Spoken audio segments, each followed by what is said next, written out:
So we've been talking about different things that are affecting directly Alaska's budget. This next session is going to be critical in determining what direction we take in our policy on how we're going to handle our money. What do you advise?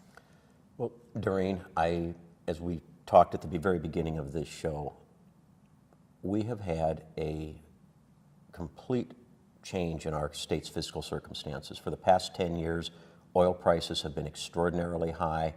We have been living very, very well off. Through no fault of the states, no fault of any of our producers, no fault of any legislator, no fault of the governor, price of oil in this world dropped into a third. Like, again, Alaska crude is trading down in the $40 a barrel range now. That's been driven significantly by changes in the Middle East world, where we're bringing on significant amounts of production by Iran, Iraq, and Libya, and OPEC now has no interest in curtailing production to raise prices. We see a huge change within America with the advent of petroleum products through fracking in the lower 48, increasing supply as well. So we've got this systemically we have forced our state's resources, the value of our resources, to the rock bottom. We're looking at a $3.5 billion a year deficit for the foreseeable future. No one foresees the price of oil rising significantly in the near future. We, the legislature and the governor, I think we're all agreed that we are going to have to engage the public in a very sobering and very difficult conversation about what our economy is going to look like. I think we've got about 3 years of savings, and we can continue to do nothing and then 3 years from now have to make a decision.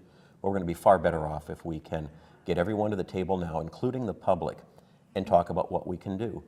And, you know, touch the third rail of Alaska politics. And first is that we can't tax our way out of this. No. You know, if we impose the greatest income tax in the United States. I think if you took every dime that everyone in Alaska made, you still wouldn't fill that $3.5 billion gap. We just simply don't have enough people. We do not have enough people.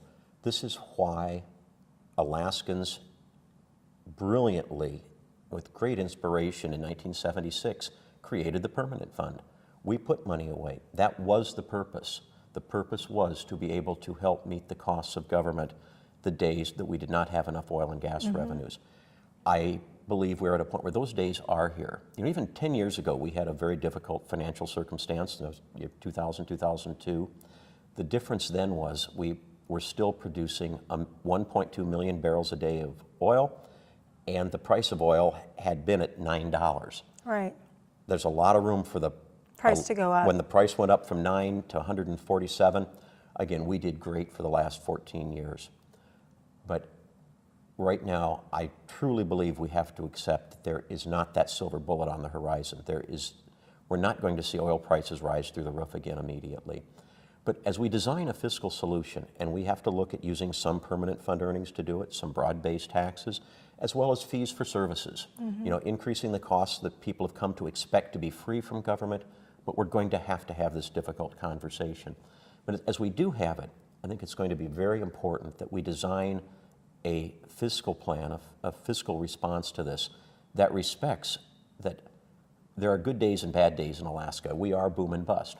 When times are tough like this, we're going to have to ask people to let us use permanent fund earnings, and that's going to lower the amount they get for dividends. But we've always got to design a system that recognizes that we're liable to see a boom someday. And when and if we do, we want to be sure that the system automatically returns Alaska's wealth to Alaskans as they currently expect to receive. So I think we can design a balanced system, you know, a system that recognizes that and it will also re-engage people with their economy. That the more we spend at the state, people are going to start feeling it now, and they're going to be more engaged and active in the political conversation on the budget. Let's hope so. Thanks so much for joining us. Thank you very much. It's always a pleasure, Dorene. Stick with us. We'll be right back in just a moment.